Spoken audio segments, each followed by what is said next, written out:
Six semester history honours DSCC 13 অর্থাৎ আধুনিক ভারতের ইতিহাস থেকে একটি ইম্পর্টেন্ট প্রশ্ন। ভারতীয় রাজনীতিতে গান্ধীর উত্থানের প্রেক্ষাপট বা গান্ধীর উত্থানের কারণ কি, এই সম্পর্কে 20 নম্বরের প্রশ্ন উত্তর এই ভিডিওর মাধ্যমে তোমাদের সামনে তুলে ধরবো। তো দেখো, গান্ধীজি ভারতবর্ষে অবিসংবাদী নেতায় পরিণত হয়েছিলেন এবং তার উত্থান এতটাই চমকপ্রদ ছিল যে এটা এখন বর্তমান গবেষকদের কাছে একটা আলোচনার বিষয় হয়ে দাঁড়িয়েছে। ডক্টর জুডিথ ব্রাউন তিনি তার একটা গ্রন্থ ছিল দ্য গান্ধী রাইজ টু পাওয়ার। এই গ্রন্থে তিনি বলেন যে গান্ধী ভারতবর্ষে আসার আগে অর্থাৎ প্রাক গান্ধী পর্বে ভারতের রাজনীতি ছিল সীমিত প্রকৃতির রাজনীতি। ভারতের সমাজ, অর্থনীতি, রাজনীতি সমস্ত ক্ষেত্রেই এই সীমাবদ্ধতা কিন্তু এই সময় প্রকট হয়ে উঠেছিল। এখন এই রকম একটা পরিস্থিতিতে যদি কোনো নেতা এই সমস্ত প্রতিকূলতা কাটিয়ে উঠতে পারতেন তবেই তিনি অবিসংবাদী নেতায় পরিণত হতে পারতেন। আর গান্ধীজি সেই ক্ষেত্রে সেই কাজটাই করেছিলেন। তিনি এই সমস্ত প্রতিবন্ধকতা কাটিয়ে তিনি অবিসংবাদী নেতায় পরিণত হতে পেরেছিলেন। গান্ধী যখন দক্ষিণ আফ্রিকা থেকে ভারতবর্ষে আসেন সেই 1914 সাল, সেই 1914 সালে সেই সময় জাতীয় কংগ্রেস, সেই কংগ্রেসের মধ্যে কিন্তু তার আগেই সুরাট বিভাজন হয়েছিল। আমরা জানি 1907-এ সুরাট বিভাজন হয় এবং কংগ্রেসের মধ্যে দুটি গোষ্ঠীর উত্থান হয়, একটি চরমপন্থী, একটি নরমপন্থী। এখন এই চরমপন্থী আর নরমপন্থী এই গোষ্ঠীর উত্থানের ফলে জাতীয় কংগ্রেসের যে জাতীয়তাবাদী আন্দোলন সেটা অনেকটা দুর্বল হয়ে পড়েছিল। গান্ধী সেই প্রেক্ষাপটে ভারতবর্ষে আসেন এবং কংগ্রেসের ছত্রছায়ায় তিনি জাতীয় রাজনীতিতে অংশগ্রহণ করেন। গান্ধী কোনো জাতীয় কংগ্রেসের কোনো পদে ছিলেন না। তিনি একবারই তার জীবনে একবারই তিনি ওয়ার্ধাতে সভাপতি হয়েছিলেন, কিন্তু আর কখনোই কিন্তু সভাপতি হননি। তাহলে তিনি জাতীয় কংগ্রেসের কোনো পদে ছিলেন না, অথচ তার কথাই ছিল শেষ কথা। তো এটা তিনি কিভাবে হতে পেরেছিলেন?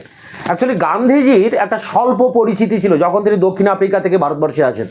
তার এই স্বল্প পরিচিতিটাই কংগ্রেসের চরমপন্থীদের কাছে আবার নরমপন্থীদের কাছেও তার একটা গ্রহণযোগ্যতা তৈরি করেছিল। এছাড়া গান্ধীজির যে সহজ সরল চলাফেরা, জীবনযাত্রা, খুব তার যে সাজ বা পোশাক পরিচ্ছদ এবং কোনো অঞ্চলে গিয়ে সেই অঞ্চলের যে কথ্য হিন্দি ভাষা, সেই ভাষায় কথা বলা, সাধারণ মানুষের সাথে মেশা, এগুলো তাকে একটা ন্যাশনাল হিরোতে পরিণত করেছিল। প্রতিটা মানুষের কাছে একটা গ্রহণযোগ্যতা এনে দিয়েছিল তার কাছে। জাতীয় কংগ্রেসের যারা নেতা ছিলেন প্রথম দিকে তাদেরকে যদি আমরা দেখি, দেখব যে হিন্দু ধর্মে যারা উচ্চ বর্ণের লোক তাদের থেকে কিন্তু কংগ্রেসের নেতারা আসতেন, কিন্তু হিন্দু ধর্মের একটা বড় অংশ যেটা ছিল নিম্ন বর্গের মানুষ, অস্পৃশ্য মানুষ, তাদের কথা কিন্তু কেউ ভাবেননি। গান্ধীজি ভারতবর্ষে এসে এই নিম্ন শ্রেণীর মানুষকে গুরুত্ব দেন, তাদের জন্য বিভিন্ন সমাজ সংস্কার কাজ করেন এবং এই নিম্ন শ্রেণীর মানুষের উন্নতির জন্য তিনি হরিজন বলে একটি আন্দোলন করেন। হরিজন বলে একটি পত্রিকা লিখে তাতে নিয়মিত লেখালেখি করতে থাকেন। তো এইভাবে আপামর ভারতবাসীর মধ্যে তার একটা জনপ্রিয়তা কিন্তু তৈরি হয়েছিল। এছাড়া আমরা যদি দেখি যে প্রথম বিশ্বযুদ্ধের পর 1914-তে প্রথম বিশ্বযুদ্ধ শুরু হয়, 19-এ শেষ হয়। তো এই প্রথম বিশ্বযুদ্ধের পর ভারতবর্ষের সমাজ, অর্থনীতি, রাজনীতির উপরে প্রথম বিশ্বযুদ্ধের একটা ব্যাপক প্রভাব পড়ে। এটা একটা আলাদা প্রশ্ন, প্রথম বিশ্বযুদ্ধের কী প্রভাব পড়ে ভারতবর্ষে। তা ভারতবর্ষের মধ্যে একটা বিরূপ প্রভাব পড়েছিল প্রথম বিশ্বযুদ্ধের ফলে। গান্ধীর উত্থানের পথ কিন্তু তৈরি করে দিয়েছিল এই সমস্ত দিক। আবার আমরা যদি এটাও দেখি যে গান্ধীজি তার যে সত্যাগ্রহ যে আন্দোলন, যেটা তিনি দক্ষিণ আফ্রিকায় যখন তিনি সেখানে ওকালতি করতেন সেই সময় এই সত্যাগ্রহ অর্থাৎ সত্যের প্রতি অবিচল নিষ্ঠা, এই নীতি বা আদর্শ তিনি গ্রহণ করেছিলেন টলস্টয়ের বই থেকে বা রাস্কিনের গ্রন্থ থেকে। সত্যাগ্রহ, সেই সত্যাগ্রহ দক্ষিণ আফ্রিকাতে তিনি অ্যাপ্লাই করেন, সেখানকার ভারতীয় মজদুরদের হয়ে আন্দোলন করেন এবং সেখানে সাফল্য পান। ভারতবর্ষে এসেও তিনি কিন্তু তার এই সত্যাগ্রহকে হাতিয়ার করে তিনি রাজনীতির অঙ্গনে আসেন এবং আমরা এটাও জানি তিনি খেদা, চম্পারণ এবং আমেদাবাদ এই 3টি জায়গায় তিনি এই সত্যাগ্রহ আন্দোলনকে প্রয়োগ করেন এবং এই 3টি আন্দোলন কিন্তু সাফল্যমণ্ডিত হয়। অর্থাৎ সত্যাগ্রহ আন্দোলন যে ভারতবর্ষের প্রেক্ষাপটে কার্যকরী হবে সেটা তিনি প্রথমেই বুঝতে পারেন এবং তার এই সত্যাগ্রহ আদর্শ ভারতবাসীর কাছেও ব্যাপক জনপ্রিয় হয়ে ওঠে। ফলে এই সত্যাগ্রহের আদর্শের হাত ধরে বা তার এই নির্দিষ্ট একটা গুরুত্বপূর্ণ নীতির হাত ধরে তিনি কিন্তু ভারতীয় রাজনীতির একেবারে শীর্ষে চলে আসেন। গান্ধীজি যখন জাতীয় আন্দোলন পরিচালনা করছেন তিনি তখন ভারতীয় নারীদেরকে সংসারের গণ্ডির ভিতর থেকে, পরিবারের গণ্ডির ভিতর থেকে বেরিয়ে এসে রাজনীতিতে অংশগ্রহণের কথা বলেন। তিনি ভারতীয় নারীদেরকে সীতার সাথে তুলনা করেছেন এবং তিনি বলেন যে ভারতবর্ষে স্বাধীনতা এনে একটা রাম রাজ্য প্রতিষ্ঠা করতে হবে, সেই রাম রাজ্য যে রাম রাজ্যে প্রতিটা মানুষ, প্রতিটা ধর্মের মানুষ শান্তিতে বসবাস করতে পারবে। তা তার এই রাম রাজ্যের স্বপ্ন, তার এই হরিজন আন্দোলন, অস্পৃশ্যদেরকে হয়ে কথা বলা এবং সত্যাগ্রহ আন্দোলনের মাধ্যমে রাজনীতি পরিচালনা করা, নারীদেরকে রাজনীতির অঙ্গনে একটা ভালো জায়গা দেওয়া, এই সব কিছু, এবং নিজের যে সহজ সরল জীবনযাপন, সাধারণ পোশাক পরা, খালি পায়ে হাঁটা বা চটি পরে হাঁটা এবং বিভিন্ন দূর দূরান্তে বিভিন্ন মানুষের কাছে পৌঁছে যাওয়া, এই সব কিছু গান্ধীর এই ক্যারিশমা, তার এই যে ব্যক্তিগত, তার এই যে গুণাবলী, এটাই গান্ধীর কিন্তু উত্থানের পথকে প্রশস্ত করেছিল, অনেকটা এগিয়ে দিয়েছিল। 1914 সালে গান্ধী যখন ভারতবর্ষে আসেন তখন জাতীয় কংগ্রেসের তো অনেক নেতা ছিল, তারা তো গান্ধীর জায়গায় আসতে পারতেন, একেবারে প্রথম সারিতে এসে বসতে পারতেন। কিন্তু 1914 সালে গান্ধী যখন আসছেন তখন জাতীয় কংগ্রেসের যে প্রধান নেতা গোখলে তিনি মারা যাচ্ছেন, আবার বাল গঙ্গাধর তিলক তিনি কারারুদ্ধ হচ্ছেন 6 বছরের জন্য। ফলে জাতীয় রাজনীতিতে একটা শূন্যতা সৃষ্টি হচ্ছে। সুরাট বিভাজনের ফলে কংগ্রেসের নরমপন্থী চরমপন্থী ভাগাভাগি হয়ে যাচ্ছে, ফলে কংগ্রেসের রাজনীতির মধ্যেও একটা শূন্যতা সৃষ্টি হচ্ছে। এই শূন্য জায়গাটা তিনি এসে ভরাট করেন বা তিনি সেই জায়গাটা দখল করেন এবং জাতীয় কংগ্রেসের ছত্রছায়া থেকে জাতীয় আন্দোলন পরিচালনা করেন। সেই সময় ভারতবর্ষে রাজনৈতিক সংগঠন হিসেবে কিন্তু জাতীয় কংগ্রেস ছিল অবিসংবাদী। জাতীয় কংগ্রেসের মতো সমগোত্রীয় কোনো রাজনৈতিক সংগঠন সেই সময় ছিল না। গান্ধীজি এই জাতীয় কংগ্রেসের হয়ে তার এই আন্দোলন পরিচালনা করেন এবং স্বাধীনতা আন্দোলনে ঝাঁপিয়ে পড়েন। ফলে কংগ্রেসের যেমন মান মর্যাদা সম্মান বৃদ্ধি পায় এবং পাশাপাশি গান্ধী কিন্তু অবিসংবাদী নেতায় পরিণত হন। তো এরকম বিভিন্ন দিক এই বিষয়ের মধ্যে তুলে ধরতে হবে যে গান্ধী কীভাবে ভারতবর্ষের রাজনীতিতে তার উত্থান হচ্ছে, সেই সমস্ত দিক নিয়ে যে 20 নম্বরের প্রপার অ্যান্সার সেটা এবার অন স্ক্রিনে তুলে ধরছি তোমাদের সামনে। ডিএসসিসি 13 6 সেমিস্টার 20 নম্বরের প্রশ্ন, ভারতীয় রাজনীতিতে গান্ধীর উত্থান আলোচনা করো। তো দেখো এখানে উত্তরটি যেভাবে লিখবে, ভারতীয় জাতীয় আন্দোলনের ইতিহাসে গান্ধীজি এমন একটি স্থান অধিকার করেছিলেন যা বিশ্লেষণের অপেক্ষা রাখে। গান্ধীজি কংগ্রেসের কোনো পদে অধিষ্ঠিত ছিলেন না, অথচ গান্ধীজির সিদ্ধান্ত ছিল শেষ কথা। স্বভাবতই প্রশ্ন উত্থাপিত হতে পারে যে ভারতীয় জাতীয় আন্দোলনে গান্ধীজি এরূপ অবিসংবাদী নেতৃত্বের ভূমিকায় কিভাবে উপনীত হয়েছিলেন। গান্ধীজির সাফল্যের বিভিন্ন ঐতিহাসিক ব্যাখ্যা হয়েছে, যেগুলি পর্যালোচনা করে ব্যাপারে সিদ্ধান্তে আসা প্রয়োজন। প্যারা করে কেমব্রিজ বিশ্ববিদ্যালয়ের গবেষক জুডিথ ব্রাউন গান্ধীস রাইজ টু পাওয়ার নামক গ্রন্থে ভারতীয় রাজনীতির সীমাবদ্ধতার কথা উল্লেখ করেছেন। তার বক্তব্য হল যে প্রাক গান্ধী পর্বে ভারতীয় রাজনীতি ছিল সীমিত রাজনীতি, সামাজিক, রাজনৈতিক, ভৌগোলিক এবং পদ্ধতিগত দিক দিয়ে সীমিত প্রকৃতির ছিল। ওই জাতীয় সীমিত রাজনীতির মৌলিক পরিবর্তন সাধন করতে সক্ষম এরূপ কোনো নেতার আবির্ভাব ঘটলে সংশ্লিষ্ট নেতার অবিসংবাদী কর্তৃত্ব প্রতিষ্ঠা করা সম্ভব ছিল।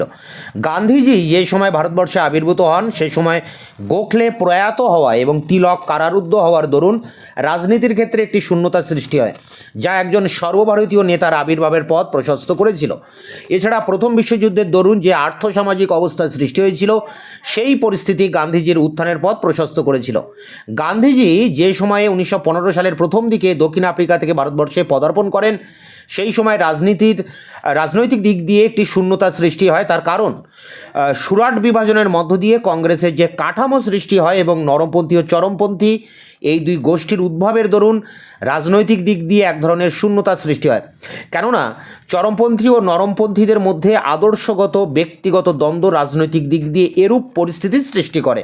কিন্তু গান্ধীজি যখন দক্ষিণ আফ্রিকা থেকে ভারতবর্ষে আসেন তখন তিনি এই রাজনৈতিক ক্ষমতা দ্বন্দ্বের ঊর্ধ্বে ছিলেন। শুধু তাই নয়, রাজনৈতিক ক্ষেত্রে তার স্বল্প পরিচিতি তার সাফল্যের পথকে প্রশস্ত করেছিল।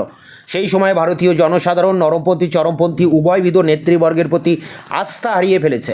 তারা নতুন ধরনের নেতৃত্বের ব্যাপারে আগ্রহী হয়ে ওঠে। গান্ধীজির স্বল্প পরিচিতি তাকে নরমপন্থী ও চরমপন্থী নেতাদের ব্যর্থতা স্পর্শ থেকে দূরে সরিয়ে রেখেছিল। ফলে এই বিষয়টি পরোক্ষভাবে গান্ধীজির উত্থানের পথ প্রশস্ত করেছিল। গান্ধীজি যে পন্থা ও আদর্শ উপস্থাপিত করেছিলেন তার মধ্যে দিয়ে তিনি নরমপন্থী ও চরমপন্থী উভয় পক্ষকেই সন্তুষ্ট করতে সক্ষম হয়েছিলেন। তিনি অহিংস সত্যাগ্রহের পথ অনুসরণ করেছিলেন এবং এর মধ্য দিয়ে গান্ধীজি নরমপন্থীদের পদ্ধতির সঙ্গে চরমপন্থীদের সন্ত্রাসবাদী লক্ষ্যের সমন্বয় সাধন করতে সক্ষম হয়েছিলেন। স্বাভাবিকভাবেই নরমপন্থী ও চরমপন্থী উভয় গোষ্ঠীর নেতারা গান্ধীজিকে মেনে নিতে পেরেছিলেন বলেই অধ্যাপক অমলেশ ত্রিপাঠী মত ব্যক্ত করেছেন এবং এর মধ্য দিয়েই ভারতবর্ষের বিপুল সংখ্যক জনগণকে রাজনীতির অঙ্গনে নিয়ে এসেছিলেন। শুধু তাই নয়, সত্যাগ্রহের মধ্য দিয়ে গান্ধীজি যে রাজনীতির কথা বলেছিলেন সেই রাজনীতি এলিটিস্ট রাজনীতি ছিল না, বরং একে পপুলার পলিটিক্স আখ্যা দেওয়া যেতে পারে। নরমপন্থীরা আবেদন নিবেদনের মাধ্যমে তাদের দাবি দেওয়া পূরণের চেষ্টা করতেন এবং এর সাথে অগণিত জনগোষ্ঠীর কোনো যোগসূত্র ছিল না। বিপরীত মেরুতে ছিল চরমপন্থীরা, যারা হিংসাত্মক কার্যকলাপের মাধ্যমে ব্রিটিশ শাসনের মূলে আঘাত হানতে চেয়েছিল। উভয়বিধ রাজনৈতিক পদ্ধতির মূল সীমাবদ্ধতা এই ছিল যে এরা কেউই জাতীয় আন্দোলনকে গান্ধীবাদী আন্দোলনে পরিণত করতে পারেনি। প্যারা করে গান্ধীজি শুধু নরমপন্থী ও চরমপন্থী নেতৃবর্গের সমর্থন লাভ করেননি, একই সাথে তিনি অগণিত ভারতীয় জনসাধারণের অত্যন্ত কাছাকাছি আসতে পেরেছিলেন। তার সাজ পোশাক, সহজ সরল জাতীয় জীবনযাত্রা এবং স্থানীয় হিন্দি ভাষার ব্যবহার তাকে অগণিত সাধারণ ভারতীয়দের কাছাকাছি এনে দিয়েছিল। পূর্ববর্তী নেতৃবৃন্দ ইংরেজি ভাষা ব্যবহারের দরুন সাধারণ জনগণের কাছাকাছি আসতে পারেননি। এদিক দিয়ে গান্ধীজি অনেক বেশি সফল হয়েছিলেন। প্যারা করে গান্ধীজি ভারতীয় ঐতিহ্যের সাথে ব্রিটিশ রাজের বিভিন্ন দাবি দাওয়াগুলির বিরুদ্ধে সমন্বয় সাধন করতে সক্ষম হয়েছিলেন। এছাড়াও বলা যেতে পারে গান্ধীজি প্রথম ভারতীয় নারীদের রাজনীতিতে টেনে এনেছেন। অত্যন্ত বুদ্ধিমত্তার সাথে তিনি ভারতীয় নারীদের সীতার ভাবমূর্তিতে উপস্থাপিত করেন, যাতে ভারতীয় নারীরা সক্রিয়ভাবে এবং উদার হাতে অর্থ স্বরাজ তহবিলে দান করেন। তাছাড়া গান্ধীজি যে রামরাজ্যের দৃষ্টান্ত দিয়েছেন তা ভারতীয় জনসাধারণের মানসিকতার সঙ্গে অত্যন্ত সঙ্গতিপূর্ণ ছিল। যদিও কোনো কোনো ঐতিহাসিক মনে করেন যে এই হিন্দু রূপকল্প পরবর্তী পর্যায়ে সাম্প্রদায়িক সমস্যার সৃষ্টি করে। প্যারা করে গান্ধীজি নেতা হিসাবে সাফল্যের আরেকটি দিক ছিল জাতীয় রাজনীতির একটি বিশেষ দিক হিসেবে গান্ধীজি একটি সমাজসেবামূলক কার্যকলাপের সূত্রপাত করেন। দৃষ্টান্ত হিসেবে হরিজন আন্দোলনের কথা বলা যেতে পারে। এর ফলস্বরূপ হরিজনদের মধ্যে আত্মবিশ্বাস গড়ে উঠতে থাকে। ক্রমশ হরিজনরা বৃহত্তর জাতীয়তাবাদী আন্দোলনে যোগদান করে। এছাড়া গান্ধীজি চরকা আন্দোলনের সূত্রপাত করেন। ভারতীয়দের মধ্যে ঐতিহ্যগত রাজনীতিকে জনপ্রিয় করে তোলার জন্য জন ব্রুমফিল্ড তার একটি প্রবন্ধে এই বিষয়ে আলোচনা করতে গিয়ে বলেছেন যে গান্ধীজির সহজাত দক্ষতা ছিল এমন প্রতীককে বেছে নেওয়া যা আবেদনকে সুদূর প্রসারী করতে এবং ব্যাপারটিকে নেতা হিসেবে গান্ধীজির সাফল্যের একটি উল্লেখযোগ্য কারণ হিসেবে পরিগণিত করেছেন। প্যারা করে গান্ধী যখন ভারতবর্ষে আসেন সেই সময় তিনি সত্যাগ্রহ আন্দোলনের সাফল্যের সাথে অনুষ্ঠিত করে দক্ষিণ আফ্রিকায় বিশেষ পরিচিতি অর্জন করেন। এর ফলে গান্ধীজি এক সম্মোহনী ব্যক্তিত্ব ও উত্থানের পথ প্রশস্ত করেছিল। যদিও জুডিথ ব্রাউন মনে করেন যে নিম্নবর্গীয় ভারতীয়দের ক্ষেত্রে গান্ধীজির এই প্রভাবের ব্যাপারটি কার্যকরী হয়েছিল। প্যারা করে অধ্যাপক জ্ঞানেন্দ্র পাণ্ডে মনে করেন যে গান্ধীজির উত্থানের একটি সম্ভাব্য কারণ হিসেবে বলা যেতে পারে যে তার পেছনে কংগ্রেস সংগঠনের সমর্থন তার সাফল্যের পথ প্রশস্ত করেছিল। এই সময়ে কংগ্রেসের প্রতিদ্বন্দ্বী সংগঠন কার্যত ছিল না। মুসলিম লীগ, হিন্দু মহাসভা প্রভৃতি সাংগঠনিক দিক দিয়ে কোনোভাবেই কংগ্রেসের সমকক্ষ ছিল না। সমাজতান্ত্রিক দল গড়ে উঠলেও তখন তাদের পক্ষে কংগ্রেসের প্রতিদ্বন্দ্বিতা করা সম্ভব ছিল না। কাজেই সাংগঠনিক দিক দিয়ে জাতীয় কংগ্রেসের একচেটিয়া প্রতিপত্তি গান্ধীজির উত্থানের পথ প্রশস্ত করেছিল। প্যারা করে উপরোক্ত আলোচনা থেকেই এই সিদ্ধান্তে আসা যেতে পারে যে প্রথম বিশ্বযুদ্ধোত্তরকালে পরিস্থিতি এবং সেই পরিস্থিতিতে গান্ধীজি যে বিশেষ ধরনের রাজনৈতিক পদক্ষেপ নিয়েছিল তারই পরিপ্রেক্ষিতে গান্ধীজি অবিসংবাদী নেতৃত্বের ভূমিকায় নিজেকে প্রতিষ্ঠিত করতে পেরেছিলেন। তো এই ছিল গান্ধীর উত্থান ভারতীয় রাজনীতিতে। 20 নম্বরের প্রশ্ন উত্তর। এটি সংগ্রহ করে পরীক্ষার প্রস্তুতি নাও। দেখা হচ্ছে অন্য ভিডিওতে।